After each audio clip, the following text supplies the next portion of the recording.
Hey, on the line right now, we're talking about makers. Ed Zarick. Hey, Ed, how you doing? Hey, guys, how you? Where are you? Down in Southwest Florida. Nice. Oh, are you okay? Yeah, luckily I'm on the Gulf side. Gulf side, yeah. For us, it was sunny days.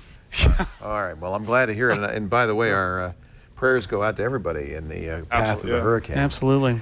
It's calmed down a little bit, though, right? It's no longer Category 4. And it was skirting the coast instead of hitting directly, which is good. I had a lot of family who used to live in Jacksonville, still have friends there. So they kind of, it was bad, but not as bad as it could have been, which is good. So Ed, you are kind of a crazy man. I see your workshop here, though. I love this. Yeah, here's part of it, yes. This is awesome. This is your own, is this your basement?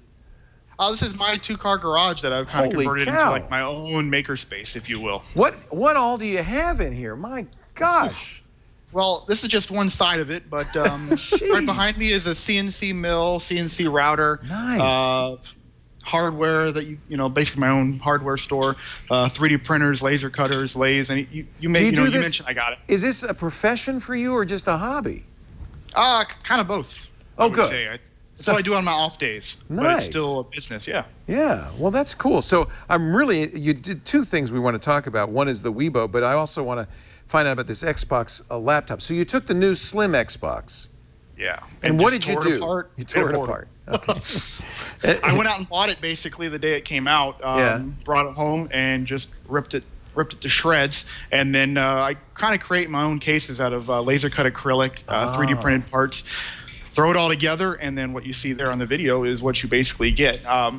Just a way to basically play Xbox or PlayStation now portably on the go. Makes it good for a lot of military guys buy them so they can get deployed with them. A lot of athletes buy them because they're always traveling. People that travel a lot and want a game, it's the perfect. This is a great idea. How big is that screen?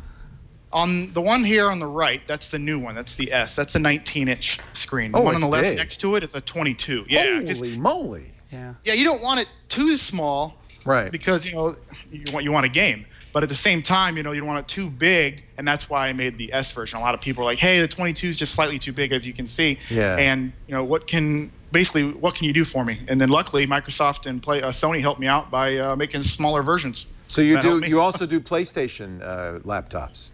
Yeah, actually, just yesterday I finished the Playbook 4S, if you will, because they put out the new Slim version. Just finished it for my PlayStation guys. I've been building these things for probably 3 or 4 years, so I'm always going back and forth. Whoever makes one, I decide to take it apart and make it a laptop. You probably have a pretty good clientele. I think you mentioned 2 people who really could use these. Are guys overseas and in the military and athletes who are traveling all the time. Yeah. How much does it cost? 2 major customers. Yeah, I bet. These ones I basically sell completed, ready to go. Shipped to anybody $1,600. A lot of people go, whoa, that's a little expensive. But I have to tell people that's the time that goes into How long does it take? How long does it take to make one of these? A couple days. Yeah. And that's, because you got to mill the acrylic for the box. You got to print out the little parts. Luckily, for 3D printers, when I first got one, I was like, well, what am I going to do? Just print out little toys like everyone else is doing on the internet? And then when it hit me that, hey, I can make parts and I can make brackets that are specific to what I want. And then that's when I kind of took off with it. Funny enough, this new one doesn't even have much 3D printed parts. It's all laser cut acrylic is now what I'm using as a primary. And you don't automate that. I mean, or do you? Can you program the CNC to do that? Oh yeah, my laser cutter basically I can throw a piece of acrylic in there, hit print, and then come back later and it has it all cut out with a beam of light, which is pretty amazing. Oh, that's really neat. Yeah. So you have to add, did I see that in where we would have a keyboard and a PC laptop, is that a speaker that you're putting in so that it's, because you got to supply not just the monitor, you got to supply the sound too. Correct. The sound is actually right below. You can see 2 vents there at the bottom left and right. That big one is Microsoft's huge fan that's pushing all that hot air. So you could heat your coffee on that. Thanks, Microsoft. Yeah. Oh, absolutely. And I'd never recommend closing the lid because it has HDMI out if you still want to plug it into your TV at home. But leave it open. Yeah. Yeah, just because it's just the way it's designed, you're not going to get away from that. Big fan. Got to have the fan hole. Oh, my God. Got to. Yeah. But I bet the 1S is overheating. Does the 1S work a little bit better than the old Xbox? I would say so. Yeah. Super quiet. Obviously, you have the 4K. I'm not putting 4K out on a 19-inch television. That's not really possible. No. Not yet, at least. But you also don't have the big power brick anymore, which is nice. No. And actually, on all of my systems, even the one there on the left, which is the original, the power brick is included on the inside. Yeah. That's much better. I was way ahead of Microsoft. They probably stole it from you.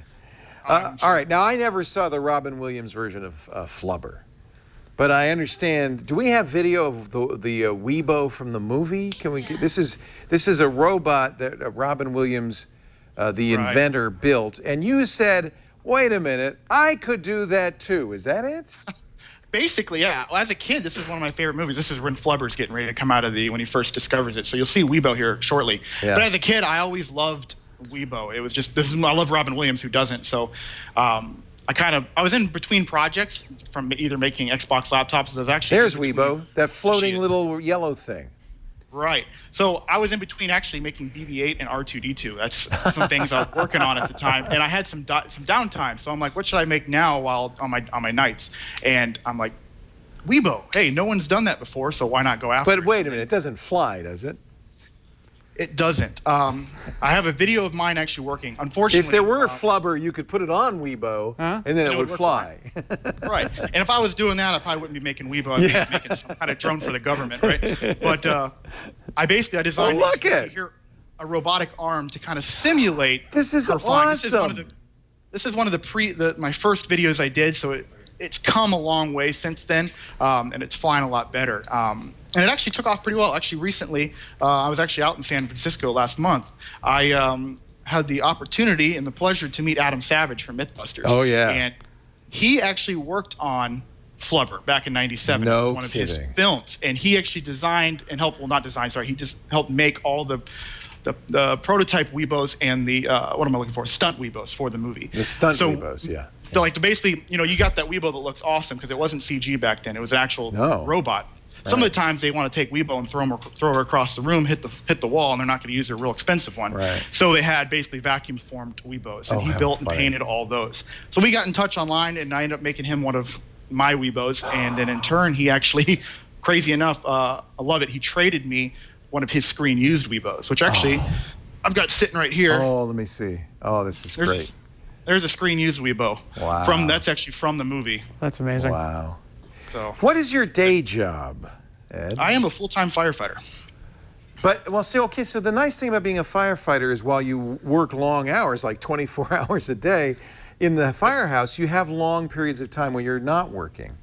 Correct. We do 24 hours on, 48 hours off. So that's great. For me, it's a perfect job. I love it. It's a great job. And then at the same time, though, I have the ability to do my other love and passion. That's awesome. And I wouldn't have it any other way. I couldn't imagine doing it 8 to 5. I love seeing somebody who has a dream and a passion really make it work. And I suspect that as time goes by, this might even be able to be a full-time job for you. It's amazing. I got no idea. Yeah. We'll just have to see how that goes with that. Yeah, either way. Well, it's so good to talk to you, Ed, and thank you for spending some time with us. That is super Anytime, cool. guys. Yeah, I appreciate it. Great. And what's your YouTube channel if people want to see these videos? It'll be Ed's Junk 337, I think, is the actual backslash for it. It was a name I highly regret that I made when I was a long time ago. Or go to edsjunk.net. You'll have a link there. Edsjunk.net. You'll see all that. It'll link to all my videos and all the projects I'm working on. And I can buy these the portables on edsjunk.net. Yeah, you can go there. You basically make a deposit, and that'll basically give me the money and the cash to go and start building it. Because you got to make it. Yeah. Right. Yeah. I make them to order.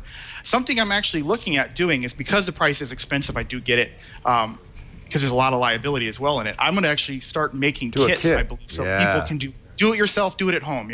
You buy all the plastic parts from me, all the glues, the acrylics, everything. You get all that, and then you supply your own Xbox, your own television, and then I'll do probably a step-by-step how-to guide on how to do it. Make your own.